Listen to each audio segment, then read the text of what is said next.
बॉलीवुड के शहंशाह यानी big B Amitabh Bachchan Akshay संग काफी सारी फिल्मों में काम कर चुके हैं। कभी वो अक्षय के पिता बने, तो कभी टीचर, तो कभी उनके साथी।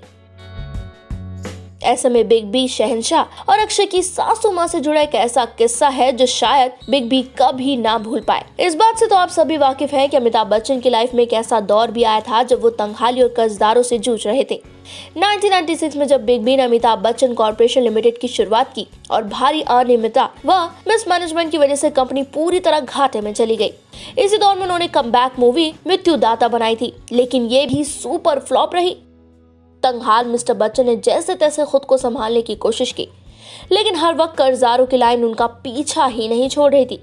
इसी मुसीबत की घड़ी में अक्षय कुमार की सास यानी डिंपल कपाड़िया ने भी उन्हें काफी परेशान किया था। दरअसल पहले से ही कर्ज में डूबे अमिताभ बच्चन की मुसीबत उस वक्त और बढ़ गई जब बिग बी ने जिन्हें अपना समझा सब एक एक कर पलट गए। पैसे के लिए बिग बी को परेशान करना शुरू कर दिया। इन्हीं में से एक थी अक्षय की सासू माँ डिंपल कपाड़िया। डिंपल कपाड़िया ने 1997 में अमिताभ बच्चन की फिल्म मृत्युदाता में काम किया था, लेकिन पैसे की तंगहाली की वजह से बिग बी कई लोगों को पेमेंट समय से नहीं कर पाए थे। हालांकि डिंपल कपाड़िया ने अमिताभ बच्चन की हालत को समझने की बजाय उन्हें पैसे के लिए तंग करना शुरू कर दिया।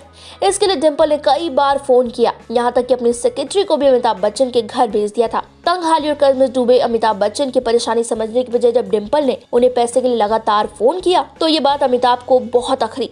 हालांकि गुजरते वक्त के साथ अमिताभ की हालत भी ठीक होने लगे और कुछ सालों बाद उनका बुरा दौर ठीक हो गया, लेकिन अमिताभ आज भी डिंपल का वो रवैया नहीं भूल पाए हैं। 2013 में दिए एक इंटरव्यू में अमिताभ ने ये भी कहा था, मैं कभी नहीं भूल सकता कि कैसे देनदार मेरे दरवाजे पर आकर गाली और धमकी देकर अपने पैसे मांगते थे। इससे भी बदतर ये था कि वे हमारे घर प्रतीक्षा की कुर्की के लिए आ गए थे। ये मेरे 44 इयर्स के करियर का बहुत बुरा दौर था। इसने मुझे बैठकर सोचने पर मजबूर कर दिया था। बता दें कि अमिताभ बच्चन के बुरे दौर में यश चोपड़ा ने उनकी बहुत मदद की थी। अमिताभ के मुताबिक, मैं यश जी के पास गया जो घर के पीछे ही रहते थे। मैंने उनसे काम की गुहार लगाई, उन्होंने मुझे मोहब्बतें में साइन कर लिया। इसी फिल्म ने अमिताभ के डूबते करियर को संभाल लिया। हालांकि ये गुजरे वक्त का किस्सा है, इस बात ने कभी अक्षय बिग बी के रिश्ते पर असर नहीं डाला। अक्षय कई मौकों पर बिग बी को अपनी इंस्पिरेशन मानकर उनका आदर सम्मान भी कर चुके हैं।